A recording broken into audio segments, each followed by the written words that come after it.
What is going on, Guardians, and welcome back to another Destiny gameplay video. Hey, in this video I'm going to be giving you guys some of my best advice on how you can successfully play against the meta. So, I first and foremost need to apologize. I know I haven't done a lot of uploading this past week. It's because I have been sick as a dog, and you can probably still hear that in my voice. I'm starting to feel better. I don't have the fever anymore like I had for 3 days or the body aches, but I do kind of still sound like Barry White. So please excuse me in that regard. And if I have to stop recording and hack up a lung and then restart recording, you may be able to sense that too. But anyways, moving on to the topic at hand, playing against the meta. You have honestly two main options. When it comes to playing against the meta, you have two main options. The first of which is you are a non-conformist and you are going to pick a play style that suits you, that is different from the meta in some capacity maybe. Here is my advice to you. If you are the non-conformist, pick a play style that suits you and then play it right. You need to excel in it. Just make up your mind that, okay, this is me, this is how I want to play the game. Here are a few different loadouts I want to really use as my mains. This is the subclass, the two subclasses that I really want to main. Just pick the things that you really want to focus on and decide to be among the best players that know everything about that loadout, those weapons, those subclasses. So that means that in order to excel in it, you're going to need to do some research. Watch some of the best players in the game who use those weapons or those subclasses. Watch them play, watch their content, maybe YouTube, maybe Twitch. Maybe if you're friends with players who are really good at those subclasses, pick their brains a little bit, ask them some questions, maybe even ask if you can watch their gameplay. That would be fine too. But you're going to need to do some research. So research it, practice it, know those weapons and those subclasses, what their strengths are, what their weaknesses are, and decide that you're just going to play the crap out of it. Even if you're struggling, even if you're going negative, you're actually not going to get better with those things without experiencing a significant amount of loss. It's just the nature of the game. I know that when I first started using specific things that I fell in love with, I was not experiencing initial success right off the bat. It took time to warm up to those weapons and loadouts and understand the ins and the outs of them and to really perfect them. Last thing I would tell you, if you're the non-conformist and you want to make this playstyle work for you, on top of the things I've already told you to do, I would say record and watch your own gameplay. Record and watch your own gameplay. That's going to go a long way.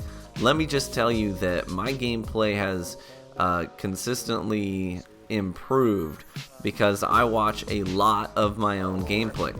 And sometimes the mistakes you make are so glaring, not in the moment, but in retrospect, where you're like, why the heck did I do that? Or why didn't I see that? Or why wasn't I paying attention to this? Or why did I not realize that since this guy has a matador, I probably shouldn't push him right around this corner up in his face with a fusion rifle. I probably should have baited him into me and played a little bit more of a range game, that medium range game instead. So watching your own gameplay is one of the best ways to improve. I tell people that all the time. It's just the best way, one of the best things you can do for your own gameplay.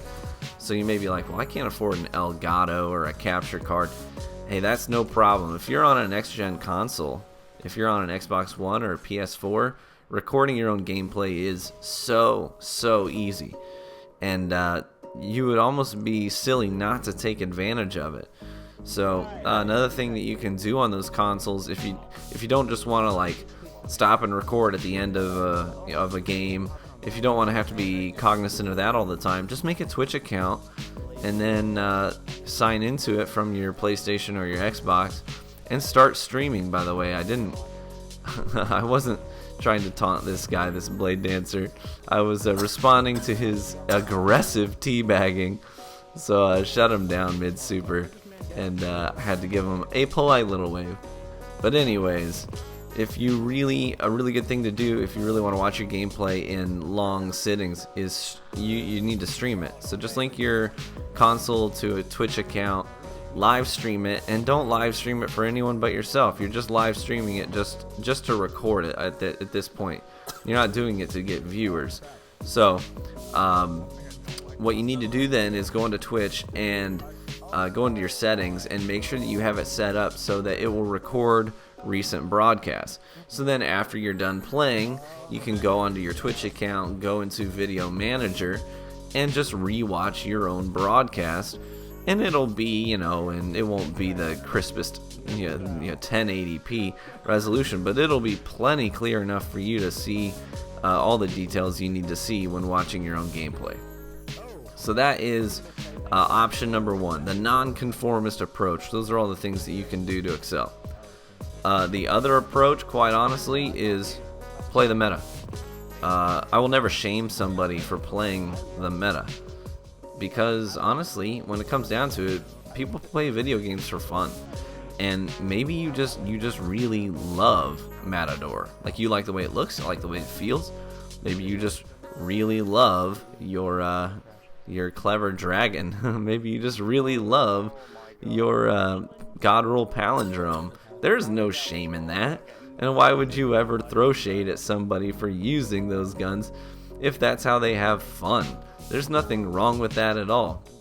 And so for some people, it's not so much the gun that they love, it's the scoreboard afterwards. And they just understand that they would get maybe half the kills if they were running around with a proud spire and an auto rifle, an unbent tree, And there's nothing wrong with that either. If they're playing the meta because they like the way the scoreboard looks when the matches are done better when they're playing the meta, nothing wrong with that either.